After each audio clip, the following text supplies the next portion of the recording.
ఇవన్నీ కూడా ఎక్కువ చేయడం జరిగింది రిటర్నింగ్ అధికారిగా. అట్లాగే దాన్ని బట్టి రేపటి నుంచి ఎన్నికల యుద్ధం ఆల్రెడీ మొదలైన దాంతో సమానం. అట్లాగే నార్త్ నియోజకవర్గానికి అందరూ కూడా పెద్ద పెద్ద నాయకులు, జనసేన నాయకులు, జనసేన సైనికులు, వీర మహిళలు, అట్లాగే కాపు సామాజిక వర్గానికి చెందిన వారు, మిగిలిన సామాజిక వర్గానికి చెందిన వారు అందరూ కూడా నాకు అద్భుతమైన సపోర్ట్ చేస్తున్నారు. దానందరికీ కూడా వారందరికీ నేను ధన్యవాదాలు తెలియజేసుకుంటాను. కానీ ఈ నియోజకవర్గంలో ఒక ప్రత్యేకమైన వ్యవహార శైలి నడుస్తుంది. మేము నామినేషన్ వేసే రోజు 23వ తారీఖు మా అపోనెంట్ అయిన వైఎస్ఆర్సీపీ నాయకులు వారు కంప్లీట్ గా నార్త్ లో ఉన్న ఆటో వాళ్ళందరికీ కూడా 500 రూపాయలు ఇచ్చి వాళ్ళని ఉదయం 8 గంటల నుంచి 11 గంటల వరకు ఇక్కడ అందుబాటులో ఉండకూడదనే ఉద్దేశంతో ఆటోల్ని కూడా ఆఫ్ చేసేసిన పరిస్థితి ఉందంటే అది దీన్ని బట్టి రాజకీయము ఎంత తీవ్రంగా దిగజారిపోయింది అనేది అర్థం చేసుకోవాల్సిన. ఇది సరే మా మీద ఇదైతే మేము సాంప్రదాయబద్ధంగా నడిచి వెళ్ళి మేము ఎంఆర్ఓ ఆఫీస్ లో మా నామినేషన్ ప్రక్రియ వేయడం జరిగింది.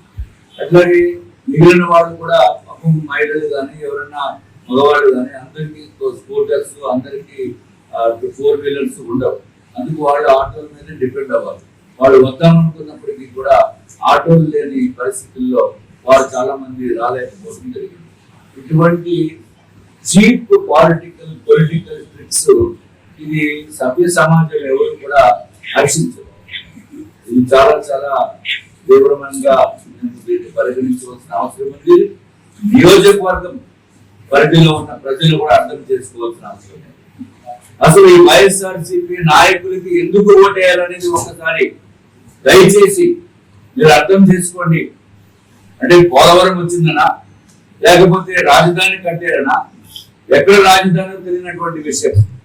విశాఖపట్నం చెప్పాలో తెలియదు, అమరావతి చెప్పాలో తెలియదు, లేకపోతే కర్నూలు చెప్పాలో తెలియదు. సర్వనాశనం చేసేసింది జగన్మోహన్ రెడ్డి గారు అండ్ వాళ్ళ బ్యాచ్.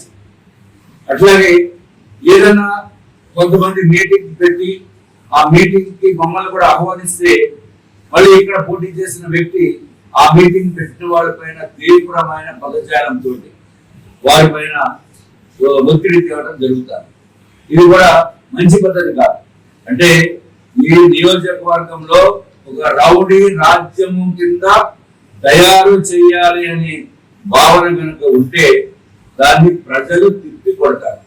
ఎందుకంటే ఇదివరకు ఏదో చంద్రబాబు నాయుడు గారు ఎయిర్పోర్ట్ కి వచ్చినప్పుడు వారు చేసిన విధానం ఏంటో తెలుసు. కోడిగుడ్లు విసిరి, వైఎస్ఆర్సీపీలో ఉన్న కేకే రాజు గారు కోడిగుడ్లు విసిరి, టమాటాలు విసిరి, వాటర్ బాటిల్స్ విసిరి, చెప్పులు విసిరి వారిని చంద్రబాబు నాయుడు గారిని ఇబ్బంది పెట్టి మళ్ళీ సుమారు 5 గంటలు రోడ్డు మీద నుంచోబెట్టి కారులోనే కూర్చున్నారు. వారు మళ్ళీ ఎయిర్పోర్ట్ నుంచి బయటికి రాకుండా మళ్ళీ వెనక్కి పంపించిన ఘనత ఈ కేకే రాజు.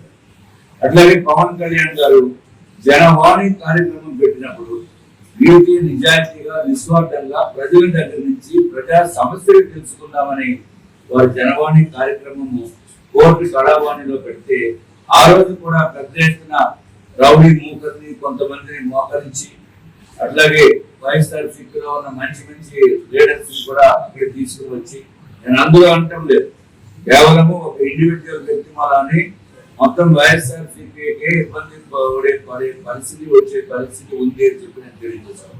ప్రజల మనసుల్లో చంద్రబాబు నాయుడు గారి పైన విపరీతమైన అభిమానం ఉంది, పవన్ కళ్యాణ్ గారి పైన విపరీతమైన అభిమానం ఉంది. భారతీయ జనతా పార్టీ ప్రధానమంత్రి నరేంద్ర మోడీ గారు చేపట్టిన కార్యక్రమాలు ప్రజల దృష్టిలో కూడా ఉన్నాయి. 2 దేశాలు యుద్ధం జరుగుతూ ఉంటే ప్రధానమంత్రి గారు రష్యాని, ఉక్రెయిన్ ని ఇద్దరిని కూడా అందరి ప్రెసిడెంట్స్ తోటి మాట్లాడి మన భారతీయులను అక్కడి నుంచి ఇక్కడ తీసుకురావడం అంటే అంతకంటే అద్భుతమైన ప్రక్రియ ఎక్కడైనా ఉంటుందా? ప్రపంచంలో ఎక్కడా కూడా లేదు, చరిత్రలో లేదు. మొట్టమొదటిసారి 2 దేశాలు యుద్ధంలో ఉన్న దేశాన్ని ఆపి మన భారతీయులు తీసుకుని వచ్చి సురక్షితంగా తీసుకుని వచ్చిన ఘనత భారతీయ జనతా పార్టీ ప్రధానమంత్రి నరేంద్ర మోడీ గారు. దాంట్లో ఏమాత్రం సందేహం లేదు. అట్లాగే అన్ని కార్యక్రమాలు అసలు ప్రపంచంలోనే ఒక భారతీయుడు అంటే అత్యంత గౌరవం వచ్చే విధంగా మన ఇంటర్నేషనల్ రిలేషన్స్ ఉన్నాయి. దానంతటికీ కారణము ప్రధానమంత్రి నరేంద్ర మోడీ. కాబట్టి ఇవన్నీ కూడా ప్రజలు గుర్తుంచుకుని ఉమ్మడి అభ్యర్థికి నాకు విష్ణు కుమార్ రాజుకి కమలం గుర్తుపై నార్త్ నియోజకవర్గంలో ఓటు వేస్తే అది ప్రధానమంత్రి నరేంద్ర మోడీ గారికి ఓటు వేసిన దానితో సమానం. అట్లాగే పవన్ కళ్యాణ్ గారికి, చంద్రబాబు నాయుడు గారికి కూడా ఓటు వేసిన దానితో సమానం. ఎందుకంటే క్లారిటీ ఉంది. అదే 2019 నుంచి ఇప్పటి వరకు గ్రాఫ్ ఎంత డౌన్ అయిపోయింది జగన్మోహన్ రెడ్డి గారికి. ఆయన గ్రాఫ్ అంటే ఆయన ఏదో పులివెందుల్లోనే కాదు డౌన్ అవటం. ఇక్కడ విశాఖపట్నం సర్వనాశనం చేశారు, దృశ్యమైంది. కనీసం చూడటానికి కూడా వెళ్ళడానికి అవకాశం లేనటువంటి విధంగా అపోజిషన్ పార్టీస్ ని ఎవరు కూడా మాట్లాడలేనటువంటి పరిస్థితిని తీసుకుని వచ్చారు. ఇవన్నీ కూడా మనం దృష్టిలో పెట్టుకోవాల్సిన అవసరం ఉంది.